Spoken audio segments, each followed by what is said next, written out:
Ito yung ingredients. Ayan, bawang, luya, sibuyas, kamatis.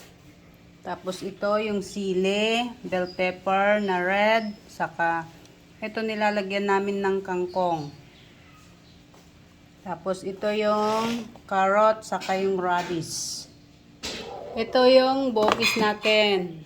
Na-marinate na yan kagabi. Magdamag po yan. Ayan, natimplahan na rin siya. Ayan guys, magigisa na tayo. Lalagyan natin ng chili flakes para pang manghang siya konti.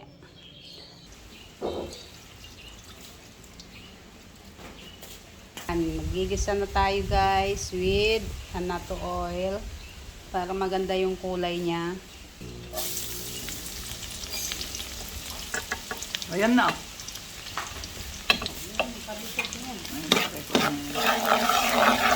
Gisa tayo ng bawang, sibuyas, luya. Para mawala ang lansa. Para nilalagyan ng luya para mawala yung lansa.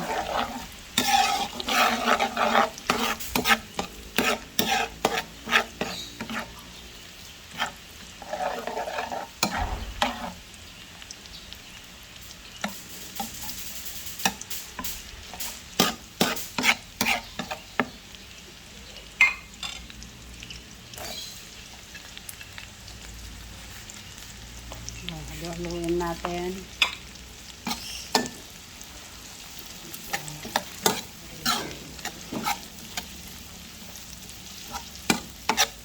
Ganito kami magluto ng bopis. Version ng mga Ilocano.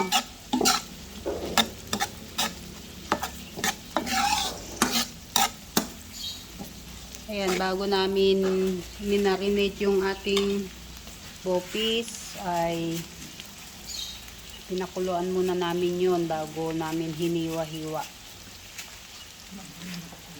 Ayan, nilagyan natin ng chili flakes pampaanghang. Ito na, nilagay na natin yung kamatis. Ayan, halu-haluin natin ating laurel. Ayan, ito yung ating laurel. Ayan.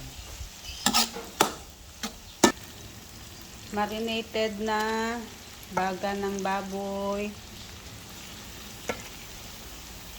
Atay ba? Puso. Puso ng baboy. Ayan, may puso ng baboy yan. Saka yung lapay. May atay din. Mamaya May atay din yan ng baboy. Ang dami. Ilang kilo yan? 4 na kilo mahigit. Ayan, 4 na kilo yan guys. Sawa sila. Paluto. Shout out dun sa nagpaluto. Nag-sponsor. Sponsor. May masarap pagkain nila mamaya.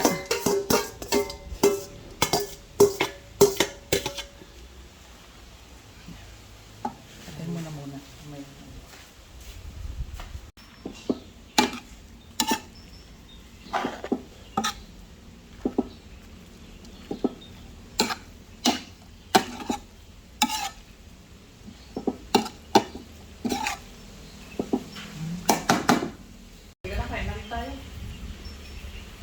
O, takpan natin.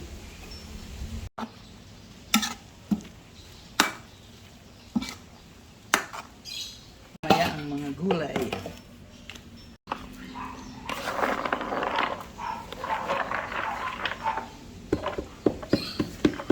Mamaya na yung bean. Ay, ang tawag nito? Bell pepper.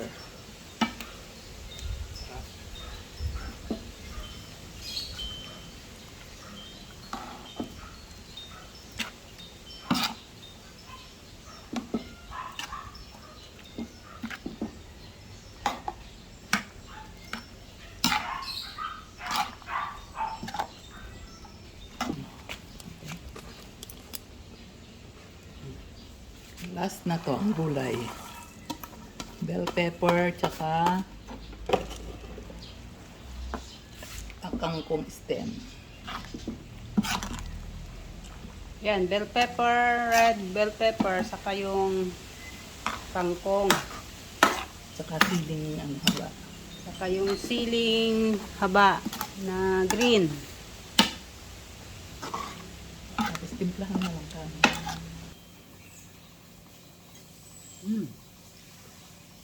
Sarap.